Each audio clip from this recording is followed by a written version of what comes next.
ಯಲ್ಲಾಪುರದ ಕಾಲಂನಗರದಲ್ಲಿ ಹತ್ಯೆಗೀಡಾದ ಹಿಂದೂ ಯುವತಿ ರಂಜಿತಾ ನಿವಾಸಕ್ಕೆ ರಾಜ್ಯ ಸರ್ಕಾರದ ವಿಧಾನಮಂಡಲದ ಅನುಸೂಚಿತ ಜಾತಿ ಹಾಗೂ ಪಂಗಡಗಳ ಕಲ್ಯಾಣ ಸಮಿತಿ ಅಧ್ಯಕ್ಷ ಎ.ಆರ್. ಕೃಷ್ಣಮೂರ್ತಿ ಹಾಗೂ ಸದಸ್ಯರು ಭೇಟಿ, ಕುಟುಂಬಸ್ಥರಿಗೆ ಸಾಂತ್ವನ. ಜನವರಿ 9ರಂದು ಸಂಜೆ ಸುಮಾರು 6:30ಕ್ಕೆ ಪಟ್ಟಣದ ಕಾಲಂನಗರದಲ್ಲಿ ಹತ್ಯೆಗೀಡಾದ ಹಿಂದೂ ಯುವತಿ ರಂಜಿತಾ ಮನೆಗೆ ರಾಜ್ಯ ಸರ್ಕಾರದ ವಿಧಾನಮಂಡಲದ ಅನುಸೂಚಿತ ಜಾತಿ ಹಾಗೂ ಪಂಗಡಗಳ ಕಲ್ಯಾಣ ಸಮಿತಿ ಅಧ್ಯಕ್ಷ ಎ.ಆರ್. ಕೃಷ್ಣಮೂರ್ತಿ ಹಾಗೂ ಸದಸ್ಯರು ಭೇಟಿ ನೀಡಿ ಕುಟುಂಬಸ್ಥರಿಗೆ ಸಾಂತ್ವನ ಹೇಳಿದರು. ನಂತರ ಮಾತನಾಡಿದ ಅವರು, ಇದೊಂದು ಅಮಾನವೀಯ ಘಟನೆಯಾಗಿದ್ದು ದುರದೃಷ್ಟಕರವಾಗಿದೆ. ಸರ್ಕಾರದ ವತಿಯಿಂದ ಸಾಧ್ಯವಾಗುವ ಎಲ್ಲ ಸೌಲಭ್ಯಗಳನ್ನು ಕೊಡಿಸುವ ಪ್ರಾಮಾಣಿಕ ಪ್ರಯತ್ನ ಮಾಡಲಾಗುವುದು.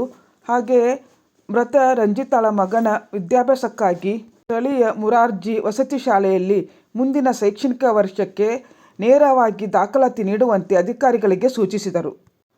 ಕೈಗೊಂಡ ಕ್ರಮಗಳ ಕುರಿತು ಜಿಲ್ಲಾಧಿಕಾರಿ ಹಾಗೂ ಎಸ್ಪಿಯಿಂದ ಮಾಹಿತಿ ಪಡೆದರು. ಈ ಸಂದರ್ಭದಲ್ಲಿ ಸಮಿತಿಯ ಸದಸ್ಯ, ವಿಧಾನ ಪರಿಷತ್ ಸದಸ್ಯ ಎಫ್.ಎಚ್. ಜಕ್ಕಪ್ಪನವರ್, ರಾಜ್ಯ ವಸತಿ ಶಿಕ್ಷಣ ಸಂಸ್ಥೆಗಳ ಸಂಘದ ಕಾರ್ಯನಿರ್ವಾಹಕ ನಿರ್ದೇಶಕ ಪಿ.ಎಸ್. ಕಾಂತರಾಜು, ಜಿಲ್ಲಾಧಿಕಾರಿ Lakshmipriya, SP Deepan M, DYSP Geetha Patil, tahsildar Chandrashekar Hosamani, ಜಿಲ್ಲಾ ಪಂಚಾಯತ್ ಸಿಇಒ ದಿಲೀಪ್ ಶಶಿ, ಇತರ ಅಧಿಕಾರಿಗಳು ಇದ್ದರು. ಅಲ್ವಾ, ಅವನು ನಮ್ಮ ಈಗ ಭರವಸೆ.